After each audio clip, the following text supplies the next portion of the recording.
They were down 22 points 5 minutes into the game, and it did not matter. The Cleveland Cavaliers come back in dramatic fashion to knock off the Boston Celtics at the TD Garden tonight, 123-116. What a performance. And I am joined by Carter Rodriguez of the Chase Down podcast tonight to break down what we just saw. Carter, before we dive into that, because there's a lot to get into, I want to give a shout out to Justin, who's dealing with some dental issues. I told him, depending on how the game went, we'd start the show with our inside knowledge of how flawed the Canadian dental system is. But because of what happened, the Canadian dental system podcast is going to have to wait, Justin. We got to talk some Cavs. Carter, what a game. Man, I hate Boston so much. Nothing gets me worked up. I was, I'm trying to read my daughter a bedtime story, trying to be a good dad. I'm not present. I'm in my feelings as they're going through that first and second quarter, just getting run off. And it just, it felt like it was going to be, obviously the beginning of the game, obviously the worst start of the season by a mile. They looked afraid. They looked like they were just terribly in their heads about playing this Boston team. And then they get it close. And then you go, well, it's just going to be another one of these stupid games against Boston where they're down between 8 and 13 points for the entire game. And every time they get it within single digits, Boston hits a three or they get a clutch offensive rebound. It looked like it was going to be one of those games. And then, Donovan gets really hot in the third quarter. Evan takes over in the fourth. Darius closes the game in the clutch with a bunch of key buckets that, on a night where he definitely didn't really have it going. And it's a 123-116 win for your Cleveland Cavaliers, and they've won 9 in a row. Incredible. Over the next 30-ish minutes, we will break down the start of the game in particular, the comeback, what changed, the Cavaliers bench unit continuing to be the catalyst in some of their biggest games of the season. DeAndre Hunter's masterpiece, for the record. He was incredible. And I have a bone to pick, but I'll save that for the end because they won. It was something I was irrationally mad about earlier, Carter. But I have to go back to where this game started. 25-3. Boston could not miss. I don't care, frankly, if you had Hakeem Olajuwon, Scottie Pippen, Dennis Rodman, Gary Payton Jr., and Giannis Antetokounmpo out there. When the caliber of shots Boston was making, and Cleveland turned the ball over that led to some open looks. I get that. It didn't matter who was out there. But if Boston was going to shoot 14 for 26 in the second half, just like the first half, they could have basically beat the dream team. You knew it was going to calm down. You knew they were going to start missing some shots, which they did in the second half at an alarming rate. And that's kind of been Boston's Achilles heel. When they're not making threes, they struggle to score.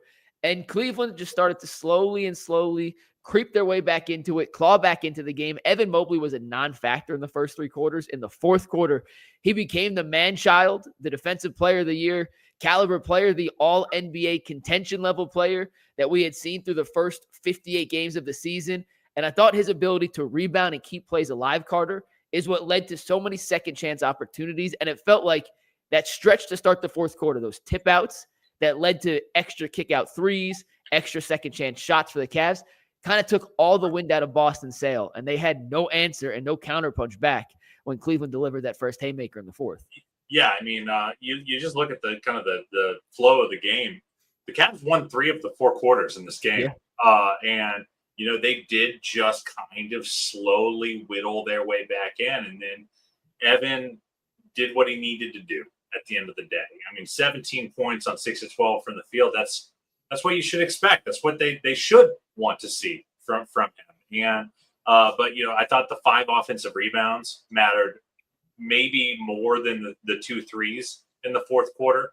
I thought the deep seals against Derek White were really nice to see. Because they were just getting punked, man, physically for much of this game. The bigs just weren't there. Jared Allen had a really rough one and didn't even basically get to play the entire fourth quarter. Kenny just played without a big on the floor for the minutes he wanted to get Evan some blows. So the fact that Evan kind of walked through the first 3 quarters, even on the defensive end. He had 4 fouls through 3 quarters, and he was getting beat up. Tatum was getting the step back against him over and over and over again. And If you ever listen to our podcast, we complain about the Celtics stiff arm, and that is a big part of the game. But some of these were just wave contests from Evan, where he was playing the drive instead of playing the jumper. And this was not a game where I was sitting here furious about what the Celtics were getting away with on that end of the floor. I really was mostly disappointed in the process from the Cavs in terms of what they were doing at the point of attack. And I don't know, maybe someone told him, but the switch totally flipped in the fourth quarter, and every jumper was getting contested. Every time Boston switched one of their bigger players onto the perimeter, Evan was down at them ceiling. And whether he got the ball or not, he was getting offensive boards because he just had advantage every time down there. And that's what you have to do against this team. You can't leave scraps on the table. No. And I'm going to say my one negative thing, Carter, then I promise we'll do all positive, because what you said. There's plenty to talk about. What you said leads into my big kind of issue. And they won the game. I promise we'll get all the positives out. Yeah. But you traded for DeAndre Hunter to be able to guard Jason Tatum and Jaylen Brown. And Boston hunts mismatches. And Cleveland all season has basically switched any high screen without any resistance. They just essentially concede the switch. Boston was just not using DeAndre Hunter in that action, so they were getting Jason Tatum on Evan Mobley and Jared Allen. I've never seen the Cavs two bigs, who are both +2 elite-level perimeter defenders for 6'11" guys or taller, get hunted like they got hunted tonight by Tatum and Brown. And some of the shot making by those two was just incredible. I mean, it didn't matter who was guarding them. Kudos to them. But I don't think the Cavs have to concede those switches so easily so you can keep the bigger wings on the guys that you want them to be guarding. I'm curious if that's something that'll change come the playoffs. If it's just they changed it in the fourth quarter, Mike. It started to change, but I'm saying in the first quarter that's when I texted you at halftime saying I'm irrationally mad about something. That was what I got irrationally mad about, and you saw in the fourth quarter as they started to kind of find their bearings defensively, they were staying with the matchups they wanted. And I know it's tougher, it's easier say to do than it is to execute for 48 minutes. But I thought when Tatum started getting hot in the first half, I would have loved to have seen them try and just not give the switch so easily, make him work a little harder to catch where he wanted to catch. But at the end of the day, it didn't matter because the Cavs erased a 22-point deficit and won, which is at the end of the day all that matters. I think it's the most interesting tactical thing coming out of this game was the switch strategy, because they did that in the first couple games, and they held Boston well below their offensive rating for the season, doing the soft switch strategy, trying to bait Tatum into mid-rangers. And we've said from the beginning that strategy might bear fruit and it might get you killed on a given night. This was the night that was getting them killed. And while it's really easy to say, as you mentioned, it's really easy to say, just fight, make the switch harder. Boston kills you on that too, because they'll slip, they'll kind of find open space while you're trying to figure out how the two of you are going to navigate, because you can't always fight over. Sometimes you are going to get picked. And, and that's where the Boston machine gets going, when you get two on the ball and you don't navigate that correctly. So I've understood the strategy, but on a night where they were just killing every switch they had, even on Mobley, who is, a 99th percentile switch defender in this league, I did like that they started trying to short circuit Boston. You could tell, and this is why it matters so much to throw different looks at great offenses, because I don't think you could do what they did in the fourth quarter for a 7-game series and not change it up. But you could tell Boston was waiting for the easy switch to come, and they short-circuited on a few possessions where they had to reset and then just attack whoever was on Tatum or Brown. And, they weren't able to get that switch, and they were eating up a lot of clock to do it. So I thought it was a great adjustment. I thought it was one of the most you don't always get to see coaching adjustments. Like, sometimes we think they're adjustments, but we're not sure. It became very clear that they were like, don't give up the switch unless you gotta. Yep. And that was I thought that's why Boston scored 18 points in the fourth quarter. They scored 42 in the second half. They had 38 in the first quarter, 36 in the second quarter, and 42 combined in the final two quarters. It was an incredible turnaround. And Tatum and Brown were still making shots. It was everyone else that kind of got negated. I understand Porzingis and Drew Holiday didn't play, but that wasn't a factor when they were up 25-3 to start the game. So I don't want to hear anyone make the excuse that was a factor later in the game. The Cavs came out and outplayed Boston for essentially the final 41 minutes of the game, or 43 minutes of the game. That first 5-minute stretch was all Boston. It After was that, dark, man. it was tough. Yeah, it was the worst 5-minute stretch of the season. I tweeted out that has to be how every other team that has played Cleveland this year feels. That was a Cavalanche happening against the Cavs. And after that, from the 43, 42-minute, whatever the specific minute was, mark to the rest of the game, Cleveland outscored Boston by almost 30 points. Over the final 3.5 quarters, they outscored Boston by 30. They were the better team for the majority of the game. And you take out that one crazy hot stretch to start, this was a Cavaliers team that went into Boston and dominated a really good championship caliber team, down 2 starters, granted, but dominated in a way that I feel like they kind of needed. And from a mental psyche standpoint, I don't get the sense that this Cavs team is scared of Boston whatsoever. But to beat the king, or to be the king, you have to beat the king. And they still have to do it in the playoffs. And the playoff situation is much different than the regular season.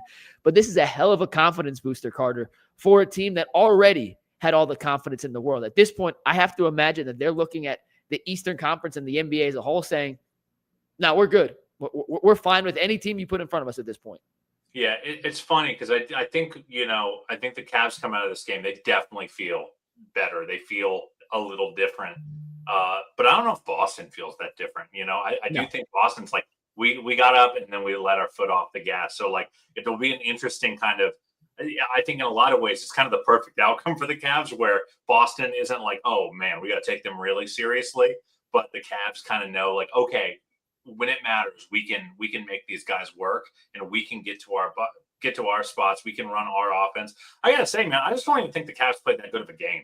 Like they were making a lot of weird, bad choices. We have like Ty Jerome with Derek White guarding him, going and screening for Donovan Mitchell, guarded by Peyton Pritchard, to put Derek White on our best ball handler. Like a lot of these weird choices where it's like, hey, quit.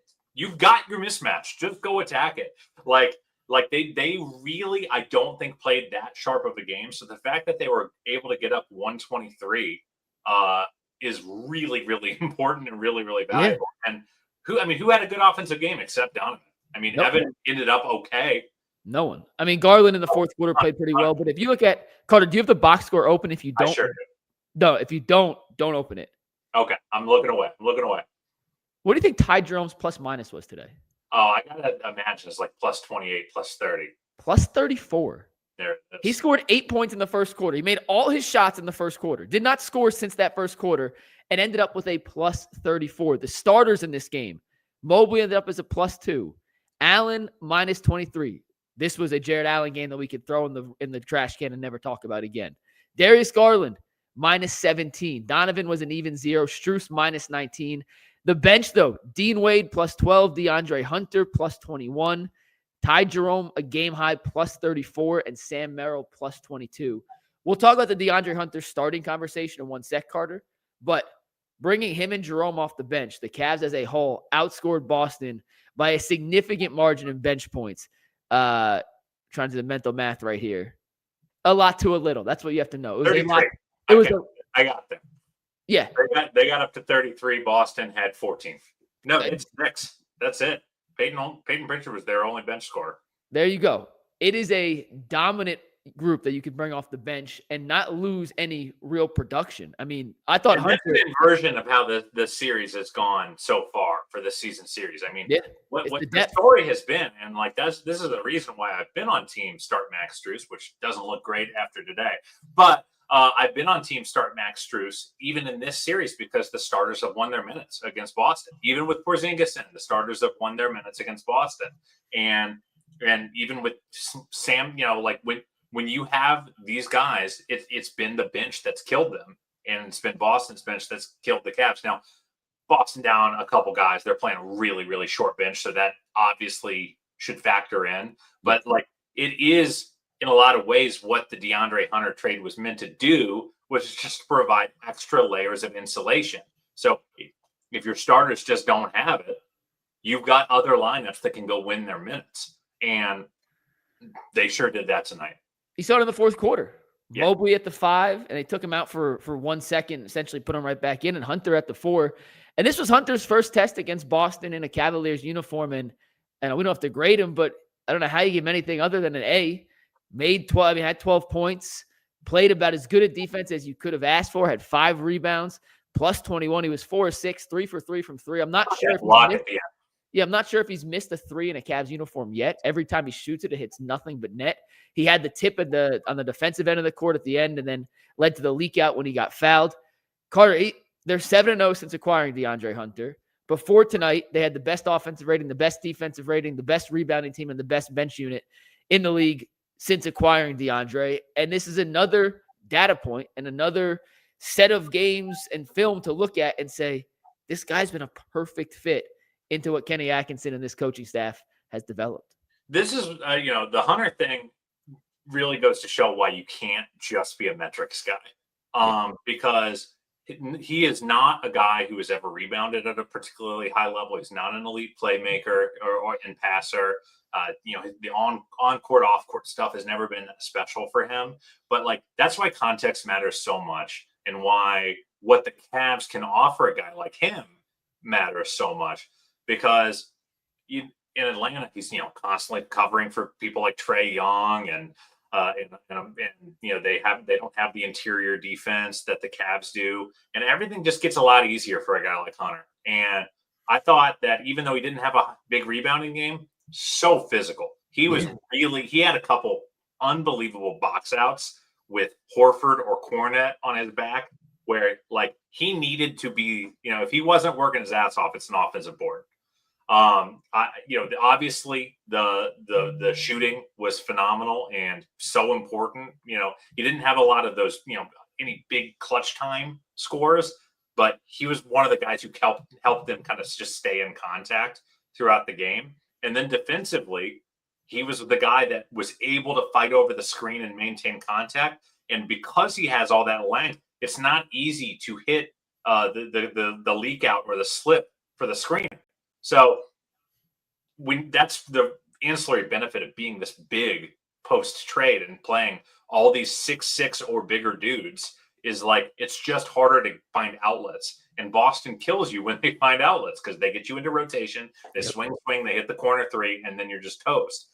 I thought his ability to play big and physical and not give up the gap, give up the space was really, really crucial. And then, talk about the most poetic end of the game. He blocks Jason Tatum's shot. And on a very late closeout, using every inch of his wingspan to get that ball. Yeah. And he ices the game with it. It's been one of the most pleasant surprises, Carter. And not that we should be surprised at how good of a player DeAndre Hunter is. I'm just surprised at how quickly he's fit in perfectly with this group. And that's nothing to take away from Hunter, but when you make an acquisition like that from a guy who played a certain way in Atlanta, coming into a team that was 41-10 when he was acquired, you would assume there's some sort of getting to know phase and some sort of, I'm telling you, it's not seamless. He's talked about it in his practice availability, his post-game availability, where he kind of talks about how it's not like a system where they run a ton of plays. It's just a movement-based system. It's a read and react-based system.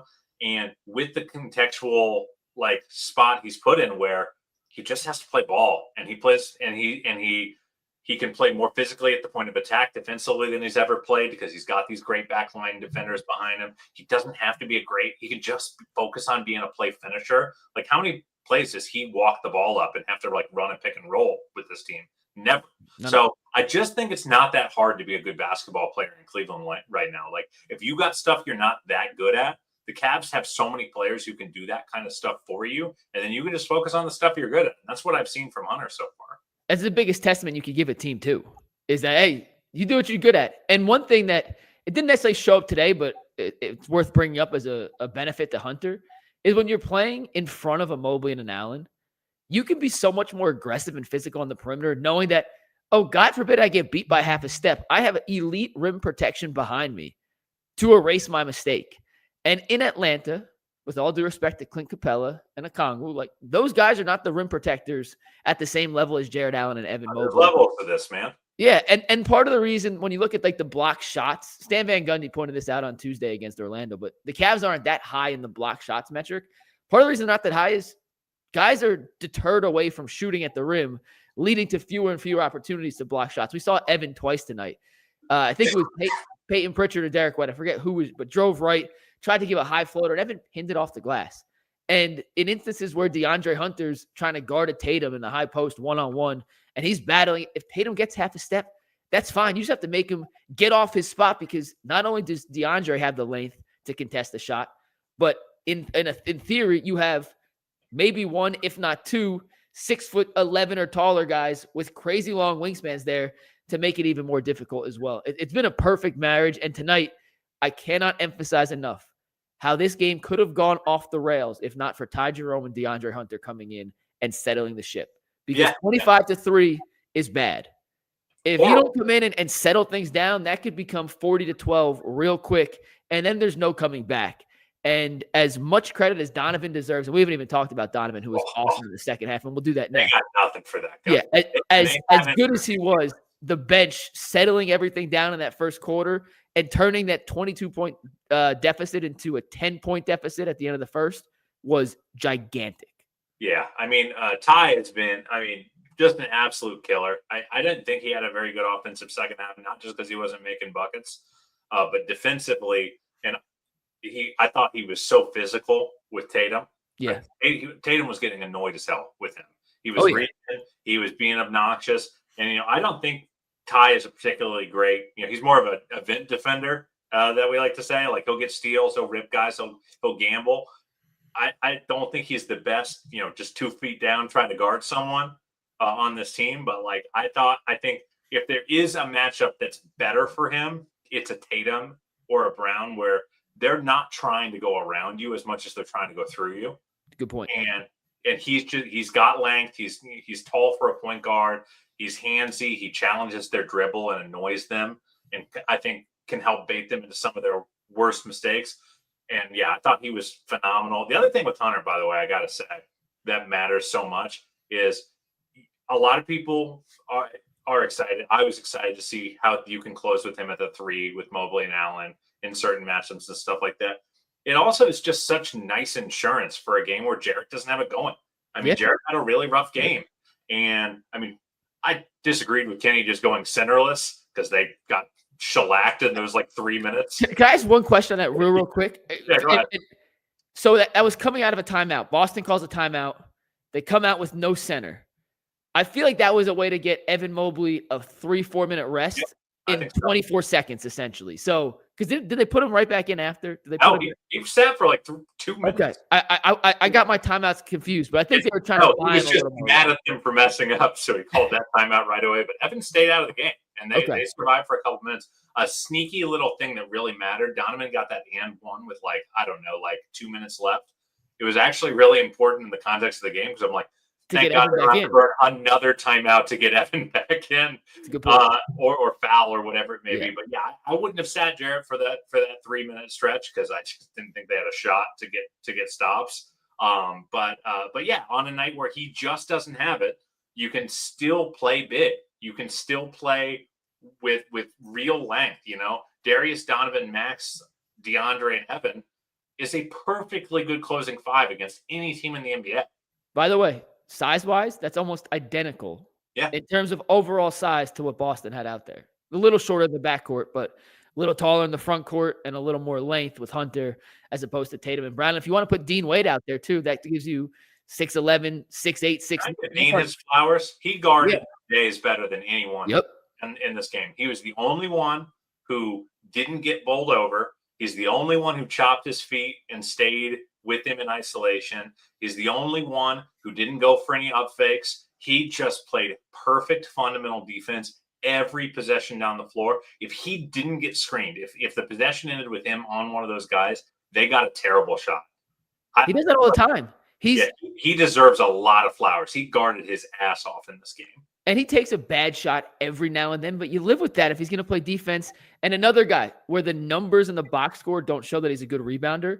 Every lineup that the Cavs are plus rebounding in involves Dean Wade. He does all the dirty little things in terms of rebounding that allows the Mobleys, the Allens, the guards in particular. A lot of the guard rebounds come when Dean and DeAndre, to your point earlier, block out their guys and the rebound goes and Kareem's off, and then Darius or Donovan come in and grab it. Shout out to everyone watching right now, Carter. We're at 1,600 live viewers. That is the most live viewers we've had for a post-game show this season on a Friday night. And somebody, a dear friend of ours, said, you don't get viewers on a Friday night, so we're not going to go live, which is a benefit to us, which is a benefit to me here. So thank you guys for tuning in. It was a hell of a win for the Cavs, and we appreciate all you guys. Let's talk about Donovan Mitchell, though, for a second, Carter, because in the first half, Jason Tatum was the best player on the court. In the second half, Tatum was good, but he was not nearly as good as Donovan Mitchell, who took over and time after time after time found the switch he wanted, did exactly what Boston was doing to Cleveland. A lot of times it was Sam Hauser, and absolutely put him in a torture chamber. Got to the cup, hit threes, came off screens, stepped up with confidence, made bucket, and made tough shot after tough shot after tough shot. And it's games like that that remind you, in any situation, playing any opponent, if it comes down to the end of the game and you need someone to get a good quality look for you, Donovan is in that top tier category with almost anybody in terms of being able to consistently deliver.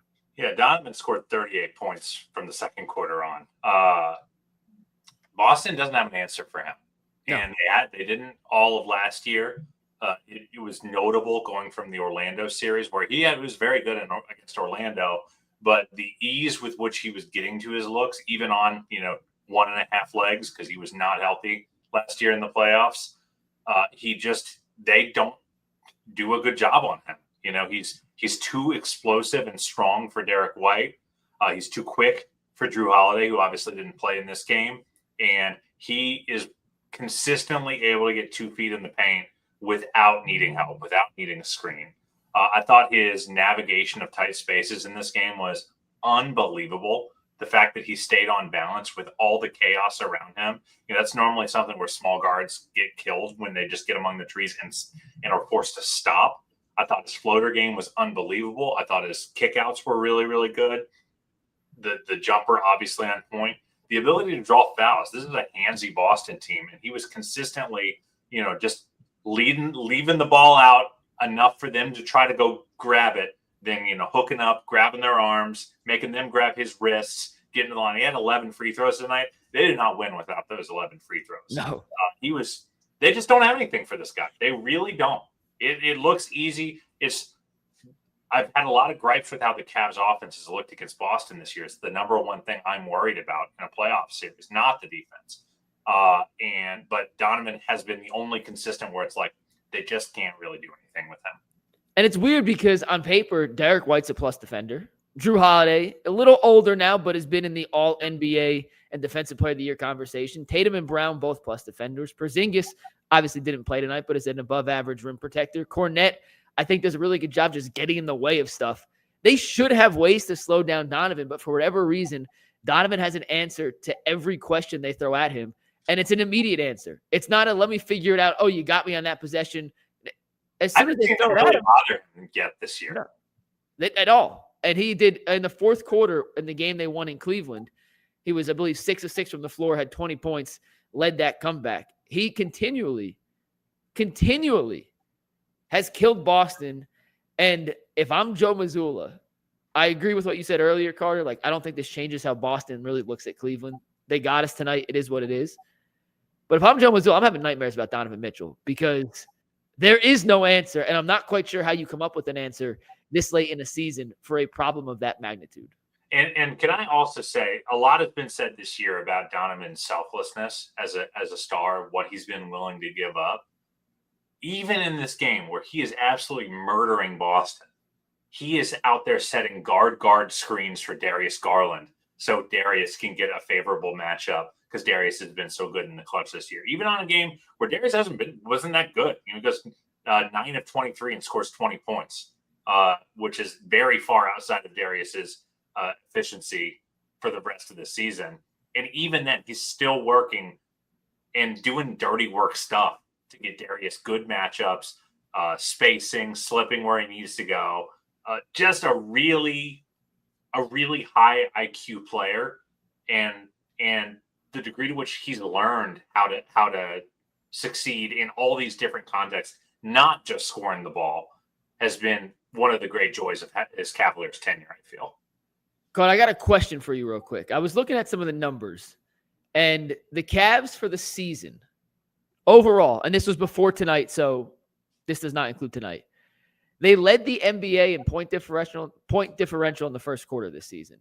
However, if you look at their 5 contests before tonight against Boston and OKC, then the first matchup against Boston, they lost the first quarter by 6. The second, they won by 4.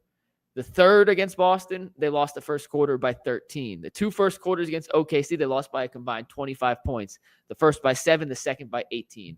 Just curious, is that some reason to have concern that against the 2 best teams in the league, their first quarters have been incredibly lackluster, but the rest of the season they've been incredible. So I'm just curious, what's your take on the imbalance of those 2 numbers there?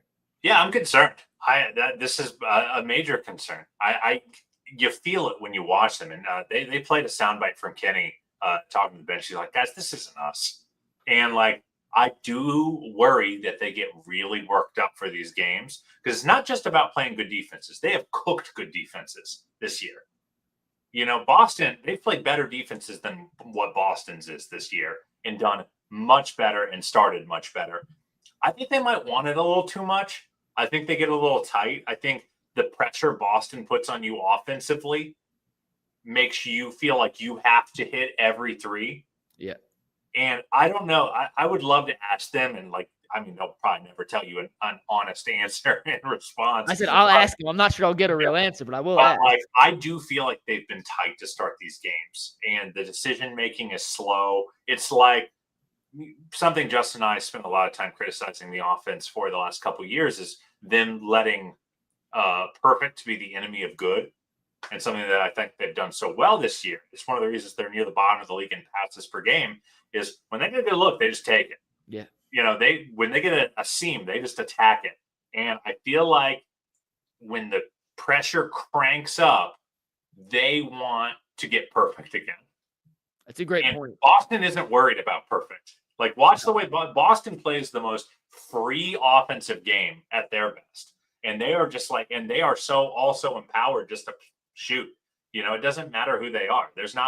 No one's going to side-eye anyone on that Boston sideline if they take a bad shot. And by the way, I don't think Kenny will either. I think this is a player thing. I think they just got to, loosen up, treat it like it's any other game, and just play their game. Because when their machine gets going, when they play their game, the offense is just phenomenal, as we saw the final 3 quarters of this game. Yeah, it was a avalanche for the final 36 minutes, and especially in the second half when Boston wasn't scoring.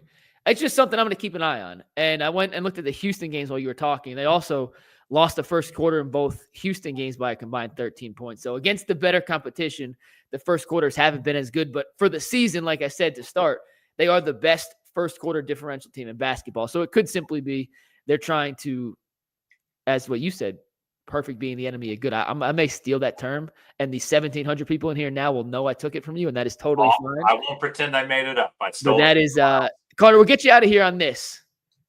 Well, 2 things. But first, this. Is tonight the best win of the season for the Cavs? No. The OKC win is the best win of the season. And it's because I don't think the Cavs played that well tonight. I think the Cavs gritted their way to this win and scratched and clawed their way to this win. But I don't think that their process was great.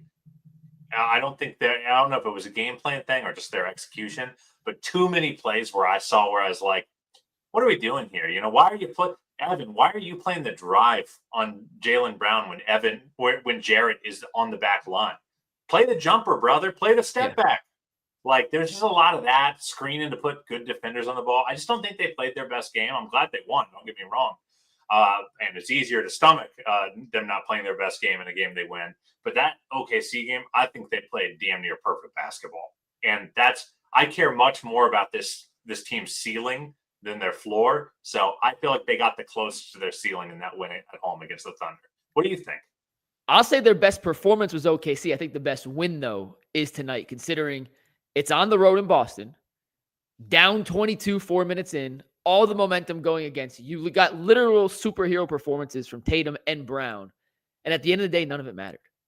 Because in the second half of the season, 61 shots, by the way, those 2.